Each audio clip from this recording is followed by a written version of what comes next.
Les amis, salut à tous. Aujourd'hui, j'ai une petite expérimentation à vous proposer. À votre avis, qu'est-ce qui brûle le plus de calories? 20 minutes de marche à un rythme modéré, 20 minutes de course à pied ou 20 minutes de fractionné sous forme de circuit training? On lance les paris dès maintenant. Mettez votre réponse dans les commentaires. À mon avis, la réponse va vous surprendre. Je vais vous montrer les 3 activités. Je vais analyser le nombre de calories que chacune de ces activités brûle. Et puis après, on fera un petit débrief. Je vous expliquerai pourquoi on a eu ces résultats, qu'est-ce que ça veut dire sur la perte de gras ou même l'amélioration des performances et quelle activité choisir dans votre entraînement personnel. Vous allez voir qu'on va avoir plein de données intéressantes et surtout, comme c'est une vidéo qui est faite en partenariat avec Huawei, je vais pouvoir vous partager les données très précises de mon rythme cardiaque et du nombre de calories que j'ai brûlées. D'ailleurs, pour avoir plus d'infos sur la GT3, vous pouvez cliquer sur le premier lien dans la description. Il y a un nouvel onglet qui s'ouvre. Vous pourrez le consulter à la fin de la vidéo. Et moi, pendant ce temps, je me lance dans la première activité, la marche.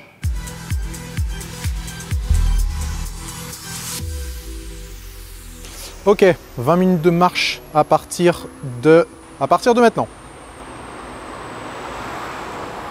C'est quand même cool d'avoir un caméraman dédié pour ma marche quotidienne.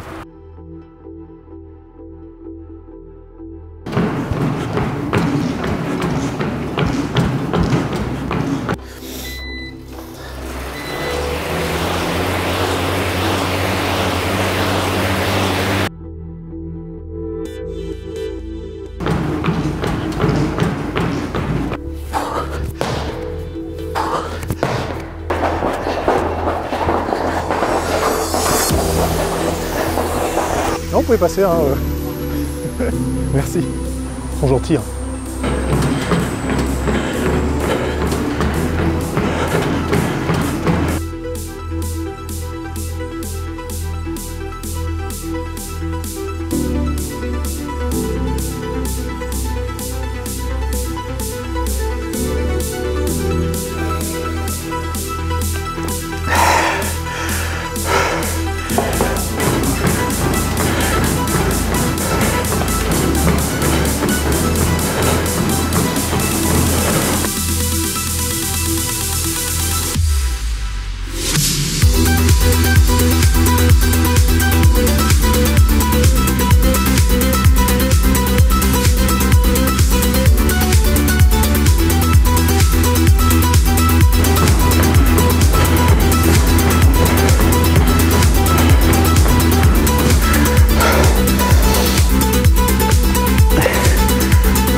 Le temps de rentrer tranquillement, on va arriver à pile 20 minutes à la porte, ce sera parfait.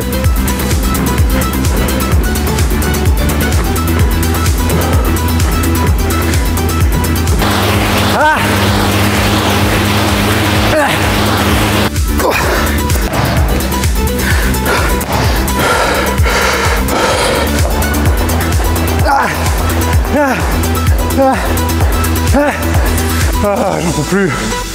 Allez, 3 minutes encore.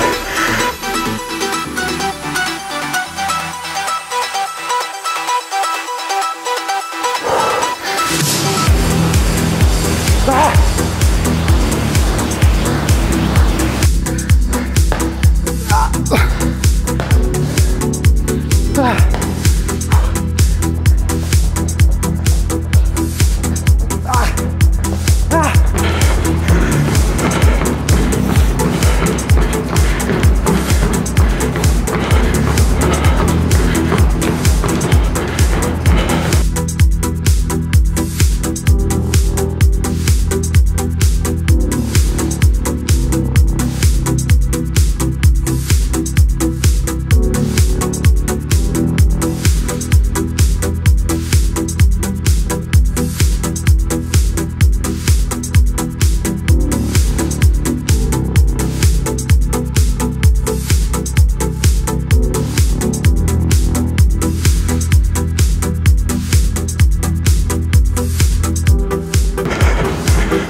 Les amis, on arrive à 20 minutes de marche et on est à 150 calories pile poil sur 20 minutes. Ok, 291 calories, 292. 263 calories pour 20 minutes d'effort. C'est-à-dire 30 de moins que pour le cardio intensité modérée. On va faire pareil. Je vais laisser tourner la montre pendant encore 10 minutes. Ok, 30 minutes, on a 189 calories. Mon rythme cardiaque il est bien redescendu, je suis à 98, 99. Et en termes de calories, 366. Ça veut dire que j'ai brûlé plus de 70 calories sur ces 10 minutes, même si j'ai arrêté l'entraînement. Ok les amis, 30 minutes et des poussières, 348 calories, voire même un tout petit peu moins à 30 minutes.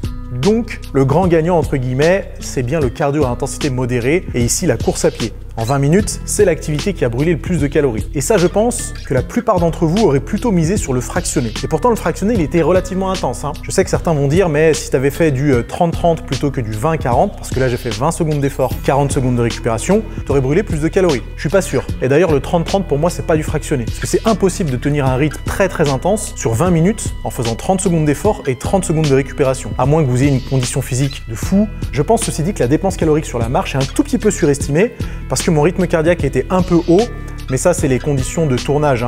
Je me suis un peu dépêché pour aller filmer la marche. Donc à mon avis, les vrais résultats devraient être un tout petit peu en dessous de ça. Mais c'est quand même intéressant d'avoir ces données-là et surtout le suivi en temps réel du rythme cardiaque. Pour vous donner une petite idée de mon rythme cardiaque moyen sur toutes les activités, pour la marche, en moyenne, j'étais à 96 battements par minute. Pour la course, en moyenne, j'étais à 145 battements par minute, ce qui est un petit peu haut. Et pour le fractionné, en moyenne, j'étais à 145 battements par minute aussi. Peut-être que l'intensité était pas hyper bien réglée sur le cardio à intensité modérée, même si je me sentais plutôt bien et je pense que j'aurais pu continuer encore de nombreuses minutes. Mais en tout cas, ce qui est vraiment cool, c'est d'avoir le suivi de la fréquence cardiaque aussi précisément avec la montre et du coup pouvoir adapter son entraînement pour faire en sorte qu'on soit dans la bonne zone et éviter de transformer du cardio à intensité modérée en fractionné et vice versa. Ces résultats, qu'est-ce qu'on va en faire? Est-ce que ça veut dire que le cardio à intensité modérée est plus intéressant pour la perte de poids ou la perte de gras, étant donné que c'est cette activité-là qui brûle le plus de calories? Pas si vite. C'est beaucoup plus compliqué que ça, puisqu'il y a beaucoup d'autres variables qui sont à prendre en compte. La plus importante, c'est probablement la récupération. Et pour vous faire comprendre ça, on va faire une petite expérience. Les amis, l'eau qu'il y a dans cette bouteille, c'est les activités physiques que vous allez réaliser. Et le petit trou qu'il y a dans cette autre bouteille, c'est votre capacité de récupération. Si jamais vous faites trop de sport, trop rapidement, votre capacité de récupération ne sera pas assez importante et la bouteille va déborder. Et c'est ce qu'on appelle le surentraînement. Dans l'idéal, il faudrait trouver une activité qui remplisse cette bouteille assez rapidement pour provoquer des changements physiologiques, mais pas trop rapidement pour que cette bouteille déborde. Et ça, c'est un art qui demande plusieurs semaines d'expérimentation pour éviter de faire des bêtises. Moralité, quelle activité choisir? Vous avez vu que en fait, c'est en fonction de la récupération. Si vous faites 4-5 séances de muscu par semaine et que vous ajoutez par-dessus du cardio à intensité modérée à raison de 2 ou 3 fois par semaine, niveau récupération, ça peut être compliqué, même si c'est l'activité qui brûle le plus de calories. C'est pareil pour le cardio à haute intensité. Je vois mal un pratiquant faire 3, 4, 5 séances de muscu et rajouter par-dessus 15 ou 20 minutes de fractionné plusieurs fois par semaine. Niveau récupération, ça semble compliqué. C'est pas impossible, mais il faut que tout votre mode de vie soit en accord pour optimiser la récupération. Le plus efficace, clairement, c'est de faire de la marche, puisque la marche, virtuellement, ça ne demande pas de récupération et on peut l'associer à une pratique un peu plus intensive comme la musculation, la course à pied, le fractionné, etc. Ce que je vous recommande, c'est de tester pendant quelques jours ou quelques semaines pour voir comment vous vous en sortez niveau récupération et puis faire les petits ajustements nécessaires. En tout cas, si dans vos séances, vous voulez vous faire aider par la GT3, sachez qu'il y a plein d'options qui vont vous permettre de bien organiser vos séances d'entraînement.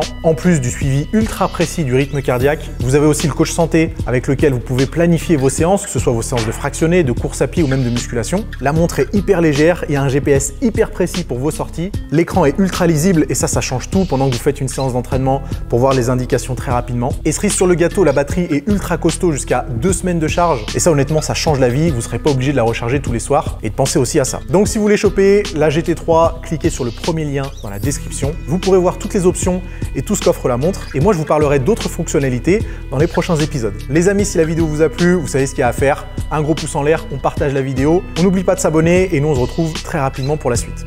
À plus.